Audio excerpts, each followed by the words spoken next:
Bismillahirrahmanirrahim. Assalamualaikum warahmatullahi wabarakatuh. Perkenalkan, nama saya Sylvi Rimawati dari kelas 4A dengan NIM 1900005051.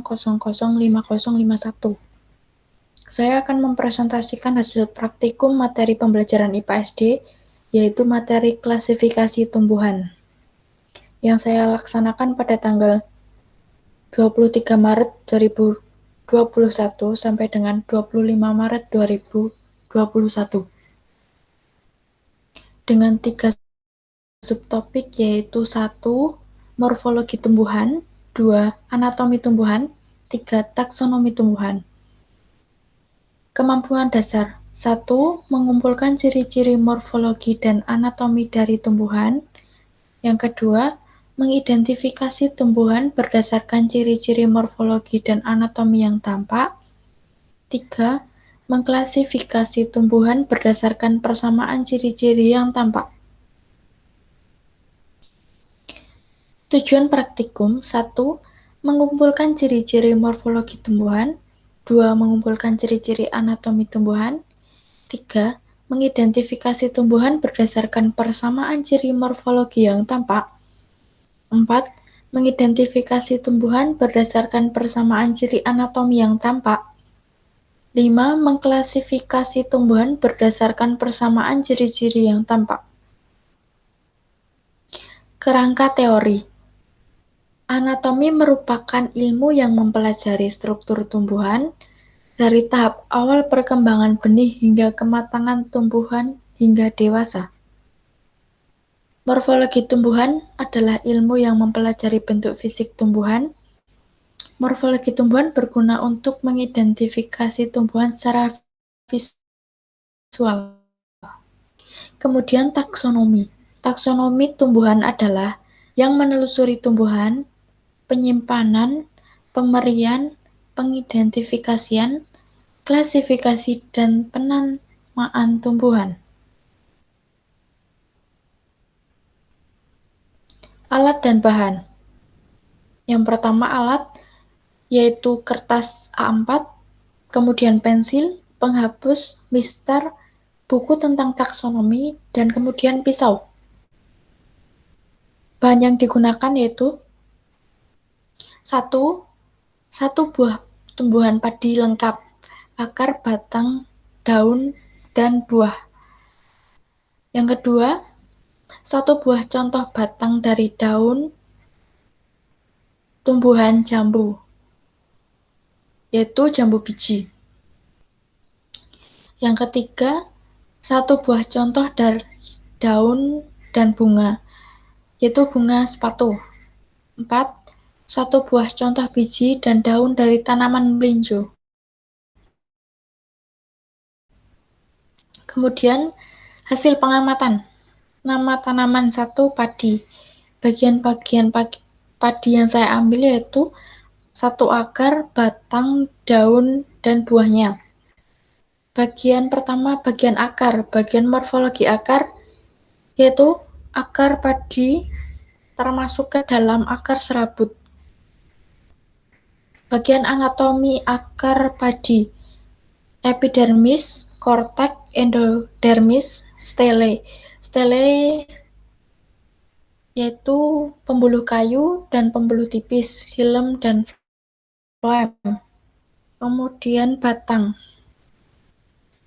Batang padi adalah tersusun dari ruas dan berbumbung kosong. Anatomi batang padi: 1. Epidermis atas transparan karena tidak memiliki kloroplas. Kedua, epidermis ada stomata tunggal.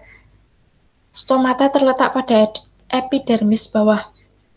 Jaringan mesofil yang terdiri dari jaringan palisade dan jaringan spons. Kemudian yang terakhir, jaringan pembuluh yang terdiri dari xilem dan phloem. Bagian daun padi. Struktur morfologi daun yaitu helaian daun padi, pelepah daun, dan lidah daun. Struktur anatomi daun padi. Epidermis terletak pada permukaan atas dan bawah daun. Stomata terletak pada kedua epidermis. Mesofil mengandung kloroplas, berbentuk isodiametris, berdinding tipis dan teratur rapat. Berkas vaskuler kolateral tertutup. Terdapat sel parenkim dengan kloroplas. Ada ruang antar sel. Kemudian buah padi. Bagian morfologi buah padi.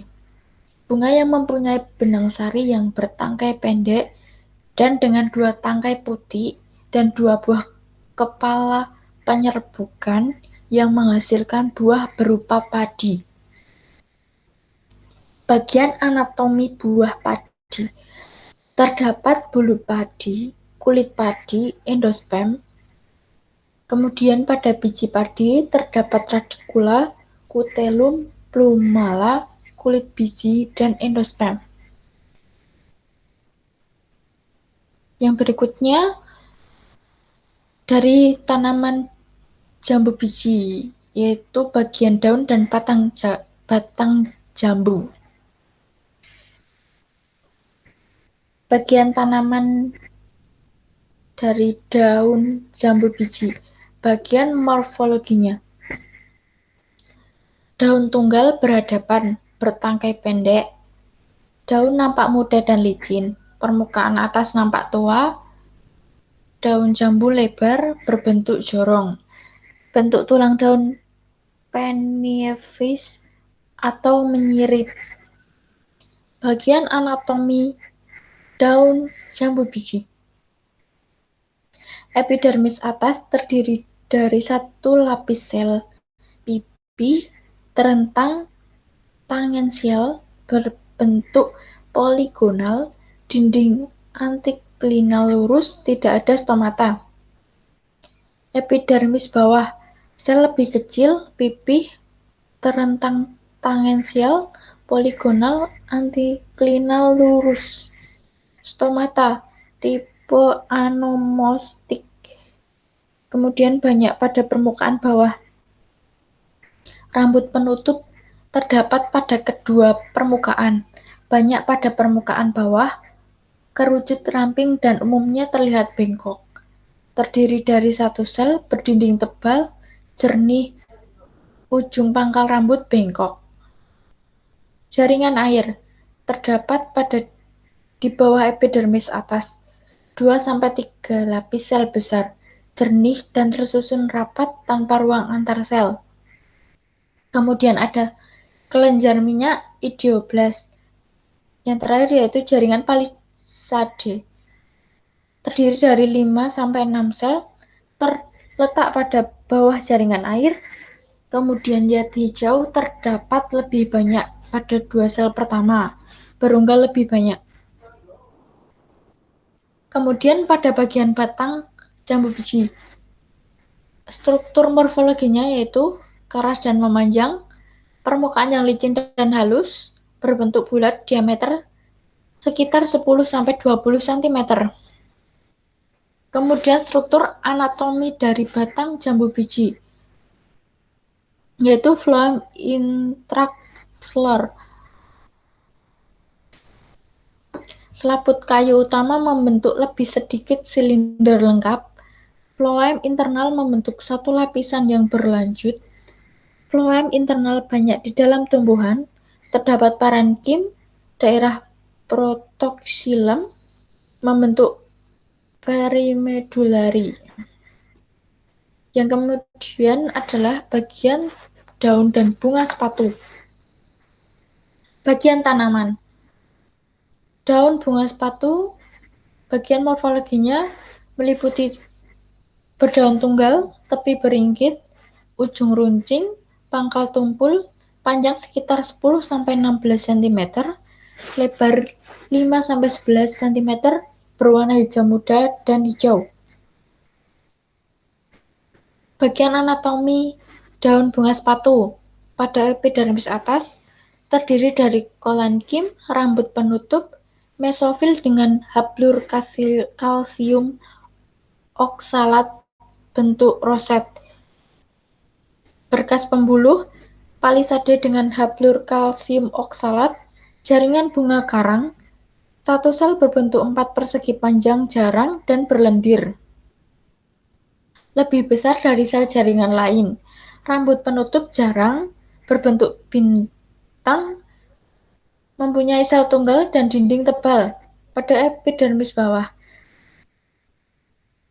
Sel yang sama dengan epidermis atas, mesofil yang terdiri dari palisade yang terdiri dari satu lapis sel. Jaringan bunga karang berbentuk tidak teratur terdiri dari beberapa sel. Berongga, pembuluh tipe kolateral, paradermal tanpa epidermis atas berbentuk poligonal. Dinding antiklinal rata. Stomata hanya terletak pada epidermis bawah. Kemudian bagian bunga sepatu. Struktur morfologinya yaitu berbentuk trompet di ketiak daun, kelopak bentuk lonceng berbagi 5, warna bagian serbuknya kekuningan. Mahkota terdiri dari 15 sampai 20 daun mahkota. Berwarna merah muda, benang sari banyak, tangkai sari merah, kelapa sari kuning, putih berbentuk tabung dan berwarna merah. Kemudian struktur anatomi. Kelopak bunga berfungsi melindungi trikomata, kutin, stomata. Pada bagian daun kelopak bunga terdapat kandungan klorofil atau zat hijau, banyak berkas jaringan pengangkut. Mahkota bunga. Terdapat papila bagian yang menonjol pada epidermis. Kemudian lapisan papila yaitu cuticula, sel parenkimatis, terdapat vakuola tanpa ruang antar selnya. Kemudian bagian tangkai sari, stomata, cuticula, trikomata, dinding berlapis, terdapat bagian ruang sari atau loculus. Kemudian pada tamanan biji dan daun linju. Pada bagian biji, bagian morfologinya yaitu 1. Terbungkus kulit luar yang berdaging, diselimuti selaput luar yang keras, selaput dalam yaitu tenda bunga yang berdaging. Bagian anatominya sarkotesta, sklerotesta, endotesta, endosperm, buah embrio, tangkai buah, dan semen. Daun pinju. Struktur morfologinya daun berbentuk oval, tangkai dan helaian daun. Daun tunggal, tepi daun merata, daun berhadapan dan menyirip. Struktur anatomi daun linju. Tangkai daun terdiri dari silinder, sisi atas agak pipih dan menebal, tidak bersisik dan tidak berkerut. Helai daun bernama lamina. Kemudian analisis dan pembahasan. Pada setiap masing-masing tumbuhan yang saya lihat, seperti padi, bunga sepatu, dan daunnya, daun jambu dan batang jambu, serta melinjo dan daunnya memiliki ciri morfologi dan anatominya masing-masing. Tidak seluruhnya beda atau juga beberapa sama, seperti pada daun bunga sepatu dan daun linjo, yaitu sama-sama memiliki ciri daun tunggal.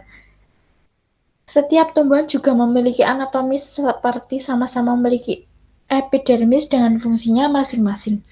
Struktur morfologi tumbuhan juga dengan fungsinya masing-masing sesuai dengan kebutuhan tumbuhan.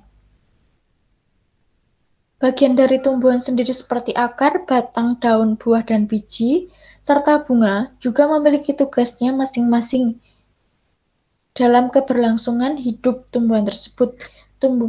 Tubuh tumbuhan melakukan kegiatannya masing-masing. Kemudian kesimpulan. Setelah melakukan beberapa pengamatan pada tumbuhan padi, daun, batang, dan bunga, saya mendapatkan dan mengetahui ciri morfologi pada beberapa tumbuhan tersebut dan mengetahui beberapa informasi mengenai anatomi tumbuhan dan fungsinya. Fungsi morfologi pada tumbuhan seperti satu, menggambarkan wujud bentuk tumbuhan dengan sebuah deskripsi sesuai dengan tumbuhan tertentu agar terjadi sebuah makna. Menentukan fungsi-fungsi dalam tumbuhan tersebut. Mengetahui susunan dalam tumbuhan, info ini sangat dibutuhkan dalam pemahaman siklus hidup, penyebaran geografi, ekologi, evolusi, konservasi, dan pendefinisian spesies tumbuhan. Sedangkan fungsi anatomi sendiri pada tumbuhan seperti untuk menyokong dan memperkokoh berdirinya tumbuhan pada tempat hidupnya, untuk menyerap zat makanan dan diserap oleh tempat yang dibutuhkan, untuk menyerap garam-garam mineral, berfungsi sebagai berkembangnya organ-organ generatif, berfungsi dalam pembuatan makanan, berfungsi sebagai perkembangbiakan, berfungsi sebagai tunas. Kemudian hanya itu yang dapat saya sampaikan. Kurang dan lebihnya saya mohon maaf. Billahi taufiq wal hidayah. Wassalamualaikum warahmatullahi wabarakatuh.